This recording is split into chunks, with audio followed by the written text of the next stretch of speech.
네, 첫 번째 키워드 국제 기준 대 깡통입니다. 무슨 얘기인지 기사 같이 보실까요? IAEA 일본 방류 계획 국제 기준 부합 계속 점검하겠다라고 밝혔습니다. 어제 나온 IAEA의 결론, 아까 저희 일변에서도 봤습니다. 일단 안전 기준에 부합한다. 그리고 방류하는 내내 우리 IAEA가 상주하면서 계속 점검을 하겠다. 방류하는 과정도 좀 점검을 해보겠다라고 밝혔습니다. 때문에 일본 이르면 이번 달에 오염수를 방출을 시작할 수도 있다라고 하는 얘기가 있는데요. 또 오늘 조금 전에 좀 나온 얘기가 또 8월에 일본이 방류를 할 예정이다라는 얘기도 살짝 나왔습니다. 그러니까 이르면 이번 달, 늦어도 8월에는 방류가 될 것으로 보인다라는 부분인 건데 다음 기사 보겠습니다. 사실 이 최종 보고서가 나오기 전부터 계속 여야 간의 말이 많았습니다. 보고서가 나온 뒤에 여당, 국제 위상에 맞게 겸허히 수용을 해라라는 거. 그리고 야당, 안전성 검증 없는 깡통 결론이다라는 이런 비판의 목소리가 나왔는데요. 여야의 목소리 잠깐 들어보고 오시죠. IAEA 결과 발표가 또 우리가 국제적으로 우리가 한국이 위상이 있는 만큼 또 거기서 겸허히 받아들일 필요가 있다라는 것이 제 입장입니다. 후쿠시마 핵폐수 안전성 검증 못한 깡통 보고서라는 결론을 내렸다. 후쿠시마 핵폐수를 정화한다는 다핵종 제거 설비에 대한 성능 검증은 전혀 없었다. 네, 사실 어느 정도 좀 예상이 됐었던 부분이기도 합니다. 최종 보고서가 나오기 전부터 이미 여야 간의 오염수 방류를 놓고는 굉장히 갈등이 좀 고조가 돼 있었는데 지금 여당 입장에선 자체 점검은 일단 수용에 좀 무게가 실린다라는 거, 의구심을 제기하는 민주당이 국제 망신이다라고 얘기를 하면서 의원들한테 개별 행동 발언은 좀 자제를 해달라라는 자제령이 내려졌다라는 거고요. 야당을 좀 보겠습니다. 민주당 오늘 비상의총 긴급 최고위, 다핵종 제거 설비 검증이 부족하다는 혹평 속에 대책기구 통합 추가 대응책이 좀 논의가 될 것 같다. 정의당도 유감이다, 성급하다 보고서가 라는 입장을 내놨는데 여기서 박정 의원님. 일단 여기 보면 오늘 비상의총이 있고 긴급 최고위가 열립니다. 그런데 이미 사실 민주당 입장에서는 장외로 집회도 나갔고요. 목소리를 최고조로 좀 높이고 있던 상황에서 오늘 비상의총 긴급 최고위에서는 어떤 얘기가 나올까요? 일단 이거에 대한 대책위원회에 대한 보고를 받을 것 같고요. 그리고 이 IAEA 보고서에 대한 네. 신뢰성 정도를 물어볼 것 같습니다. 이번 의총은 원내대표가 소집하는 것이 아니고 네. 당대표 주재로 하겠다고 하는 것을 보더라도 네. 이 사안이 얼마나 심각한지에 대한 걸 드릴 수 있는데요. 네. 저 개인적으로는 이번 그 보고서를 쭉 살펴봤더니 도쿄전력이 분석한 내용을 IAEA가 이렇게 받아서 한 내용들이 꽤 나와요. 그래서 제가 한번 찾아봤더니요. 네. 예를 들어서 도쿄전력이 수행한 해양 분산 모델링에 따르면 자연 배경 농도를 초과하는 삼중수소 농도는 원 후쿠시마 제1원자력발전소의 배출 지점으로부터 3km 이내로 제한될 것으로 예상됨. 도쿄전력은 예상 희석 효과를 계산한 결과 해수 해더를 떠날 때까지 물이 350배 이상 희석된다는 결론을 내렸음. 네. 이거는 IAEA 자체의 분석보다는 도쿄전력에 대한 분석을 네. 그냥 인용해서 한 거다. 그래서 물론 여기에 대한 알프스에 대한 성능 검사라든지 또 고장났을 때 어떻게 하는지 이런 거 없는 것은 계속 언론에 많이 나왔지만 이렇게 IAEA 보고서 자체가 부실한 보고서라는 것을 반증하는 그런 내용이라고 볼 수 있습니다. 네. 지금 박정 의원님이 말씀하신 부분, 저희 경향신문 준비돼 있죠. 경향신문 좀 기사를 같이 먼저 볼까요? 네. 이 말씀인 것 같습니다. 일본 정부 자료로만 지금 평가한 거 아니냐, IAEA가. 정화기술 검증이 빠진 채 문제가 없다고 얘기를 한다라는 말씀을 지금 박정 의원님 하신 것 같은데, 양금희 의원님. 네.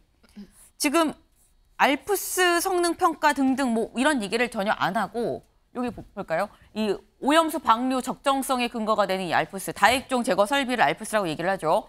이 성능 평가 같은 거 없이 방류를 전제로 그냥 작성한 대안 아니냐, 대안이 없는 내용 아니냐라는 이런 비판이 분명히 있습니다. 어떻게 보세요? 그거는 굉장히 과장된 그 결론을 내신 것 같고요. 사실은 IAEA가 어떤 것인지부터 제가 조금 말씀드리면 네. IAEA는 1957년에 핵 사용에 대한 평화적 사용과 그리고 핵 시설에 대한 안전에 관한 점검을 하기 위해서 유엔에서 세운 전문 기관입니다. 네. 그리고 이번에 그 후쿠시마 오염수와 관련해 가지고요. IAEA에 일본에서 요청을 했습니다. 네. 그러니까 5가지 예를 들어서 뭐 방안도 검토를 했었다고 하던데요. 그 중에서 특별히 2개 대기 중으로 이제 내보내는 거랑 그다음에 희석해서 해양으로 방출하는 부분이라든지 이런 네. 부분에 대해서 IAEA하고 아마 상의를 한 걸로 제가 알고 있고요. 그리고 이 과정에서 11개국이라고 하는 나라들이 나라의 전문가들이 합류해서 네. 사실은 도쿄 전력에서 보내준 자료만 가지고 평가했느냐 그건 절대 아닙니다. 여기 IAEA에 있는 전문가들이 수차례 원전을 방문해가지고 사고 원전을 방문해서 네. 알프스와 관련되어지는 성능에 대한 자료들도 받고 그리고 거기서 방출되어지는 다시 말해서 알프스를 통해서 나오는 오염수들을 채수해서 그 채수한 결과들을 우리나라와 같은 5개, 다시 말해서 한국, 미국, 스위스, 오스트리아 이런 나라들의 실험실에다가 다 보냈습니다. 보내서 그 결과들을 체크를 해보고 나온 결과가 공통적으로 같았어요. 그렇기 네. 때문에 그 부분에 대한 내용도 점검이 됐고 단지 알프스에 대해서 얘기하는 것 중에서 아직 사실관계를 조금 더 확인해 봐야 된다는 부분은 네. 어떤 부분이냐면 알프스가 이게 작동이 되면서 고장이 나는 부분에 대한 내용들은 앞으로 이 IAEA에서 어떤 내용을 말을 했느냐 하면 오염수가 방출되는 것이 바로 시작이다. 그때부터 방출이 되면 농도라든지 그리고 고장의 유무라든지 이런 거에 따라서 어떻게 대처할 것이고 그다음에 해양 생태계조차도 관리를 하겠다라고 하는 걸 분명히 IAEA에서 밝혔다는 사실입니다. 네. 그렇다면 지금 이 부분에 대해서 계속 이야기를 하는데 도쿄 전력에서 준 것만 가지고 했다. 이렇게 보는 거는 그거는 사실관계가 아닙니다. 네. 지금 말씀 중에 알프스가 지금 계속 나옵니다. 알프스가 뭐야? 눈 덮인 산 알프스 얘기하는 거야라고 싶으실 수 있는데 이게 사실 방류 과정을 좀 봐야 될 것 같아요. 저희 방류 과정 그림을 좀 같이 보면서 얘기를 해보겠습니다. 일단 방류 과정을 보게 되면 지금 이게 이 일본의 지금 후쿠시마 제1원자력 발전소 여기 있는 겁니다. 여기 1번 다핵종 제거 설비라고 하고 괄호하고 ALPS, 알프스라고 써 있죠. 지금 알프스 나오는 게 다핵종 제거 설비입니다. 지금 이 관련 오염수에 있는 이 방사성 원소들, 문제가 될 수 있는 방사성 원소들을 제거하는 그런 장치입니다. 네, 도시바에서 이 개발을 한 장치인 건데 다핵종 제거 장치로 일단 첫 번째 필터로 제거를 한다. 하지만 삼중수소는 거르지 못함. 요 얘기도 저희가 잠시 뒤에 얘기를 하게 될 것 같은데요. 요게 사실 문제가 되고 있죠. 논란이 되고 있는 거죠. 이 알프스를 거치고 두 번째 K4 탱크로 갔다가 3번 수갱.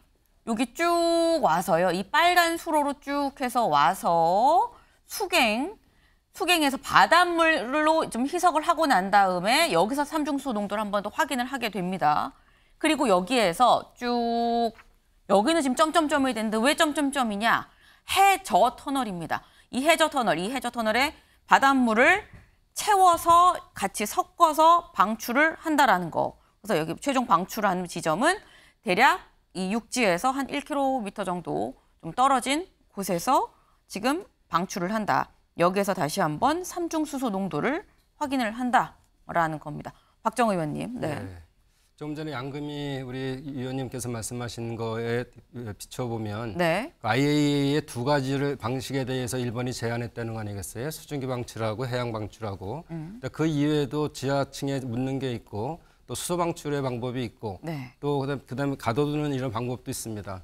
근데 그 아시는 것처럼 그 5가지 방법 중에서 가장 지금 저렴하게 할 수 있는 게 지금 해양 방출 아니겠습니까? 그 방법을 의뢰했다는 거는 우리 국민들이 지금 분노하고 있는 거는 그렇게 해가 없다면 그냥 일본 본토에 놔라 이렇게 주장하는 거 아니겠어요? 그래서 그런 부분에 대한 것은 검토하지 않고 해양 방류를 검토했는데 그것마저도 일본 도쿄 전력이 준 거에 대한 자료를 가지고 분석했다. 이게 문제가 되는 것이고요. 또 그다음에 국민의힘 대변인께서 말씀하시기를 겸허히 수용해야 된다 이런 말씀을 하셨어요. 네. 저희가 뭐 잘못한 게 없는데 왜 우리가 겸허히 수용을 해요? 그 부분에 대해서 국민의 뜻을 겸허히 수용하는 게 맞는 자세다 이렇게 볼 수 있습니다. 네. 짧게. 네, 제가 이 부분에 대해서 조금 말씀을 드려야 되는 부분이 있는데요. 사실은 그 처음에 검토됐던 거는 5가지 방안을 놓고 검토가 됐었어요. 네. 해양 방출 그리고 그다음에 이제 전기로 이제 이 만들어서 내보내는 거, 그다음에 네. 대기로 내보내는 거, 땅 속에 이제 묻는 거, 그다음에 이제 집안에다가 지층에다가 이제 그 물을 가두어 두는 거 이런 여러 가지 방식이 검토가 네. 되었다고 하더라고요. 근데 그 중에서 검토가 될 때 지금 계속 야당에서 얘기하는 거는 가격이 싼 것만 얘기하는데요. 가격이 싼 거는 맞는 사실이지만 거기에다가 덧붙여서 생태계에 가장 영향을 덜 줄 수 있는 방법까지 고려를 했다는 사실을 제가 꼭 분명히 밝히고 싶고요. 네. 만약에 대기 중에 방출을 하게 된다면 사실은 제어 자체가 불가능해집니다. 대기의 이동이라고 하는 거는 해양의 해류 이동보다 훨씬 더 복잡하고요. 컨트롤할 수 없는 부분이 있습니다. 이런 거를 모두 고려해서 이루어진 작업이고 또 이 부분에 대해서 더 한 가지 제가 말씀드리고 싶은 거는 사실 이런 이야기들이 결정될 때는 윤석열 정부가 아니었습니다. 문재인 정부 때 이런 부분들에 대한 내용들이 검토가 일본에서 되고 있었거든요. 네. 그럼에도 불구하고 지난 정권에서 이 부분에 대해서 전혀 의견을 내고 있지 않았다는 사실을 먼저 밝혀두고 있습니다. 네. 지금 계속해서 이 자료가 뭐 도쿄전력의 뇌를 다 받은 거 아니냐, 일본의 주장을 다 받은 거 아니냐, 그게 아니다. 뭐 지금 이런 말씀을 지금 두 의원님 말씀을 하고 계시는데 사실 이번 논란의 포인트가 말씀해 주신 저 부분도 있고요. 그리고 또 하나가 사실 아까 저희 이 그래프에서 나왔었던 이 방류 과정에서 반복적으로 언급됐던 삼중 수소가 있습니다. 네. 삼중 수소 다음 기사를 좀 보면서 얘기를 해볼까요? 조선 3면 같이 보겠습니다. 네. 일단 한국 바다의 삼중 수소 이 부분이 사실 많은 이 국민들 이 괜찮은 거야라고 생각하는 그 지점인 거죠. 근데 여기에 대해서 IAEA가 뭐라고 했느냐?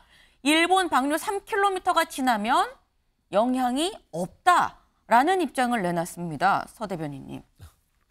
일단은 현재 IAEA 보고서가 나오고 나서 이런 논쟁이 있을 줄 알았어요. 그러니까 결국엔 이 보고서는 일본의 이익을 대변하는 것이다. 그리고 일본이 이거를 의뢰한 거예요. 2021년도에 IAEA에 우리 후쿠시마 오염수 방류에 대해서 검토해달라 라고 요청한 곳은 일본입니다.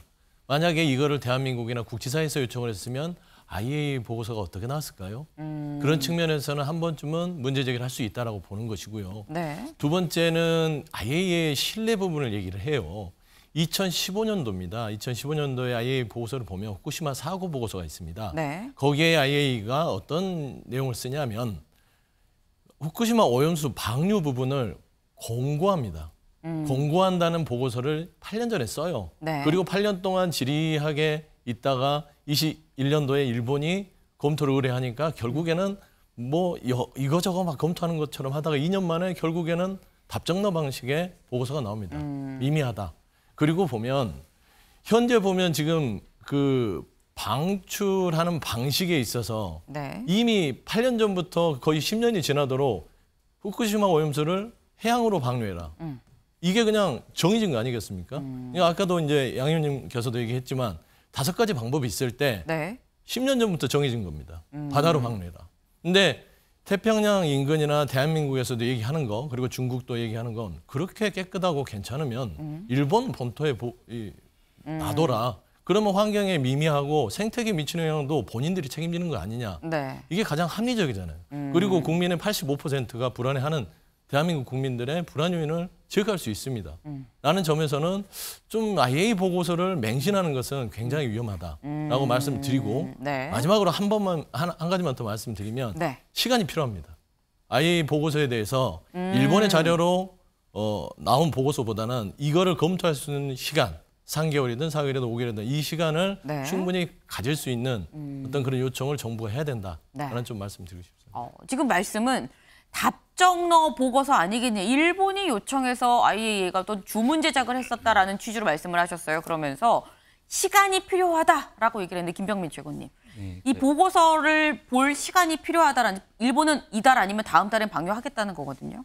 이번 보고서가 7번째 7차 보고서죠. 이미 1차에서 6차까지의 보고서가 발표가 된 바 있고요. 네. 그러니까 일각에서는 일본 편에선 IAEA 활동 보고서다라고 평가를 하기도 하고 IAEA가 일본 정부에 의해서 사실상 이 모든 것들이 일본 편에 유리하게 흘러갈 수 있도록 매수당한 것처럼 매도하는 경우들도 존재합니다. 국제 원자력 기구에서 11개 국가의 최고 원자력 전문가들이 모여서 검증을 했던 과정이고요. 네. 여기는 대한민국 전문가도 함께 들어가 있습니다. 그러니까 모순적인 상황이 발생할 수 있는 건 대한민국 전문가가 들어가서 검증하고 그 검증됐던 내용을 대한민국이 믿지 못하겠다라고 이야기를 하게 된다면 국제사회 속에서의 대한민국의 상황, 위치에 대한 평가를 안 할 수가 없고요.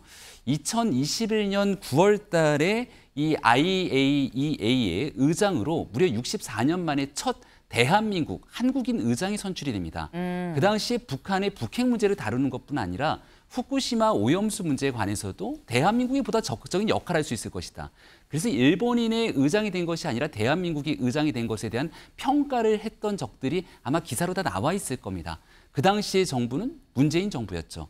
그리고 무려 한 2년여 기간 동안 이 IAEA에서 대한민국 전문가 또 그 당시에 의장으로서 대한민국 국민이 들어가 있었던 수많은 과정들이 있는데 이 모든 것들을 다 깡그리 무시하고 오로지 일본 편에서 선 보고서다라고 한다면 앞으로 국제기구 속에서의 과학적 검증에 대한 신뢰도를 어떻게 담보할 수 있을까라는 생각이 듭니다. 제일 중요한 것은 일본 편에 서서 무작정 많은 것들을 편을 드는 것이 아니라 이 문제를 해결하기 위해서 국제적으로 함께 전문가들과 머리를 맞대는 일일 텐데요.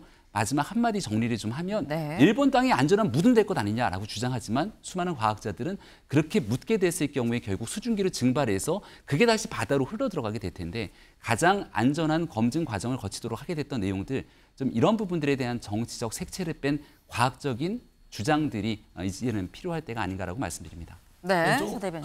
한 말씀만 드리면 아까 양 의원님도 그러고 지금 김병민 최고위원도 얘기를 하는데 문재인 정부 탓을 하면 안 됩니다.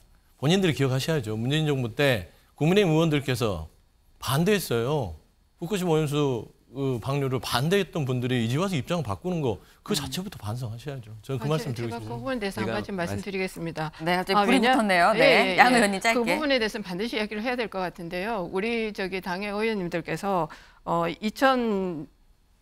제가 여기 적어왔어요. 다 기억을 못할 것 같아서 2021년 4월 16일 날 이 후쿠시마 오염수 관련해서 안정성을 정부에서 적극적으로 대책을 만들어 달라고 하는 그 촉구를 발의를 합니다. 네. 그런데 그동안까지 왜 이걸 발의를 했느냐를 저희가 봐야 되는데요. 후쿠시마 오염수가 2011년에 사고가 생긴 이래로 계속해서 이 문제가 이제 사회적으로 문제가 되고 있었음에도 불구하고 지난 정부에서 이와 관련해서 어떠한 대책도 세우고 있지 않았거든요. 그래서 이게 나오고 발의가 되고 난 이후에 그 다음에 어떤 일이 생기냐면 우리나라의 원자력 전문가가 과학자가 네. 그 IAEA에 합류를 하게 됩니다. 네. 그리고 또 한 가지 더 사실은 그 이후에 TF가 결성됐다는 거예요. 이 사실을 주목해서 봐야 되지 안정성에 대해서 정부가 대책을 세워서 검증을 해달라고 하는 요청이지 지금 야당에서 하는 것과 같은 형태는 절대로 아니었다는 사실을 밝힙니다. 네. 간략하게 마지막으로 박정 의원님. 예.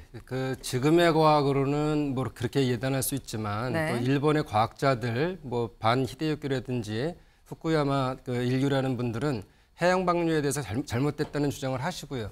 또 그다음 제일 중요한 거는 새로운 방식들이 있는데 그 중에서도 새로운 거는 콘크리트에다가 그 오염수를 같이 정한 후에 같이 굳혀서 하게 되면 수증기로 나갈 이유가 없는 거거든요. 그렇게 했을 때 이 더 과학적인 방법이 있다. 이건 문제는 당장 지금에 희석해서 방류하는 문제가 아니라 30년간 그리고 또 원자로 폐쇄될 때까지는 더 길어질 수도 있기 때문에 축적에 대한 문제고 지금의 과학은 안 된다. 30년 후의 과학을 봐야 된다. 이런 것 주장도 있습니다. 네.